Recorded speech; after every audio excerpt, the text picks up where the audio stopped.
अहिल्यानगर जिल्ह्यात गाजलेला इंदोरीकर महाराज यांच्या मुलीच्या लग्न सोहळ्यातील चेन स्नॅचिंग प्रकरणाच्या स्थानिक गुन्हे शाखेनं अवघ्या काही तासातच छडा लावत 2 आरोपींना अटक केलाय।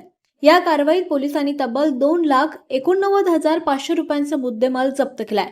संगमनेर शहर पोलीस ठाण्यात दाखल गुन्ह्याच्या तपासादरम्यान स्थानिक गुन्हे शाखेच्या पथकाला मिळालेल्या गोपनीय माहितीनुसार आरोपी चोरी केलेल्या सोन्याची वाटणी करण्यासाठी म्हणून ममदापूर फाट्यावर येणार असल्याची माहिती मिळाली होती आणि त्यानुसार पोलिसांनी सापळा रचून सागर सुरेश कांबळे राहणार श्रीरामपूर आणि बबलू उर्फ अब्दुल इब्राहिम पिंजारी राहणार श्रीरामपूर यांना ताब्यात घेतलंय।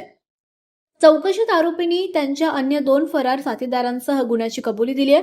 पोलिसांनी आरोपींकडून 11 ग्राम सोन्याचे दागिने, 2 मोबाईल आणि मोटारसायकल असा एकूण 2,89,000 रुपयांचा मुद्देमाल हस्तगत केलाय। कारवाईमुळे स्थानिक गुन्हे शाखेचे कौतुक होत असून फरार आरोपींचा शोध सुरू आहे। पुढील तपास संगमनेर शहर पोलीस ठाणे करतायत।